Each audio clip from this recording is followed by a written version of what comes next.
Comment quitter de 0 à 1000 $ facilement? Ben, je sais ce que je dis, ça paraît dingue et banal, mais c'est tout à fait vrai. Et donc, bienvenue dans cette vidéo. Je m'appelle Nordisha Mohamed. Ici, je partage avec vous des idées de business et comment devenir la meilleure version de vous-même. Aujourd'hui, on verra ensemble comment quitter de 0 à 1000 $ facilement en mettant en place 3 secrets qui distinguent d'ailleurs les entrepreneurs à succès des petits entrepreneurs. Et pour ce, je vous invite à regarder cette vidéo jusqu'à la fin, puisque le troisième secret s'avère très phénoménal. Sans plus tarder, passons au vif du sujet. Et donc, le premier secret, c'est la bonne gestion. Oui, la bonne gestion. Quand je parle de la bonne gestion, vous vous demanderez certainement si vous ne faites pas preuve de bonne gestion. Ben, c'est pas la question qu'il fallait se poser. Il fallait se demander comment les entrepreneurs à succès, les riches, perçoivent-ils ce qu'est la bonne gestion et comment font-ils la bonne gestion. Et dans un second temps, qu'est-ce qui fait la particularité de leur mode de gestion à celui des pauvres. En effet, je m'explique. Les entrepreneurs à succès, lorsqu'ils gagnent de l'argent, ils ont ce mindset de se demander, de se poser plusieurs questions, de se demander toute une panoplie de questions, telles que comment fructifier ce revenu, comment le multiplier, comment le doubler, mais surtout comment fructifier les sources de revenus. Et donc, à ces multitudes de questions, ils trouvent la solution d'investir dans les business, dans les projets rentables, lucratifs, qui promettent des bénéfices. Et donc, une fois qu'ils gagnent les bénéfices, les plus-values sont introduits dans d'autres business, sont réinjectés dans d'autres business afin d'expérimenter d'autres business.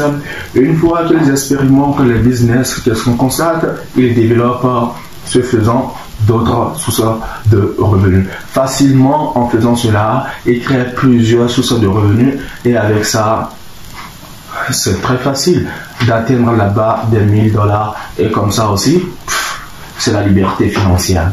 Mais qu'est-ce qui fait la particularité? La particularité, c'est tout juste que les petits entrepreneurs, les débutants, n'ont pas ce mindset de se poser des questions. Ils ne se posent pas des questions. Ils perçoivent l'argent juste comme un outil permettant seulement de satisfaire les besoins et une fois qu'ils gagnent de l'argent, ils le gaspillent ou bien le pillent. C'est qu'ils veulent faire l'impression d'être un entrepreneur à succès en faisant quoi? En s'achetant des choses de luxe, en gaspillant leur argent, mais en oubliant d'investir dans le business. Ils ne nourrissent pas le business. C'est ce qui détruit le business. Ça ne se passe pas dans l'entrepreneuriat. Si tu as ce mindset, supprime-le. Et donc, passons au deuxième secret. Le deuxième secret, c'est la planification. Oui, la planification. Et quand je parle de la planification, il faut retenir directement un plan d'action. Il faut savoir que les entrepreneurs à succès sont des gens qui sont planifiés, ce sont des gens qui ont un plan d'action, mais qui restent rigoureux à ce plan d'action, l'exécutent à la perfection. C'est ce qui fait la différence entre les entrepreneurs à succès et les débutants. Pour être un entrepreneur à succès, il faut avoir un plan d'action, une planification, mais être rigoureux envers ça, être très accroché à ça. En fait, ce qui est bon avec la planification, elle te servira tout simplement à te situer dans ton business, à savoir ce qui marche, ce qui ne va pas, et à t'occuper de tes business, ce qui te rendra encore plus accroché à ton business, ce qui donnera même encore plus de la chance à ton business d'être super cool, d'exécuter à la perfection. Et c'est pourquoi on constate que les riches ont cette célèbre formule: the time is money. Et ça c'est vrai, le temps c'est de l'argent. On ne paie pas le temps. Pour les entrepreneurs sur le temps compte. C'est d'ailleurs pourquoi on voit chez les entrepreneurs sur tels que Yomi Denzel, Ibrahim Kamara, ce sont des gens qui sont planifiés. À titre d'exemple, si vous regardez les vidéos d'Ibrahim Kamara, vous saurez qu'il fait quotidiennement ces vidéos les samedis. Donc ça, c'est une preuve de planification. Voilà. Et donc, tout simplement, il faut retenir que la planification te permettra de te situer dans ton business, savoir ce qui ne marche pas, ce qui marche et en fonction de cela, savoir comment agir. Passons au troisième secret, ce que je juge très utile et très crucial, c'est l'exécution. Oui, le fait de passer à l'action, c'est ça que moi j'appelle d'ailleurs même la phase de différenciation entre les entrepreneurs.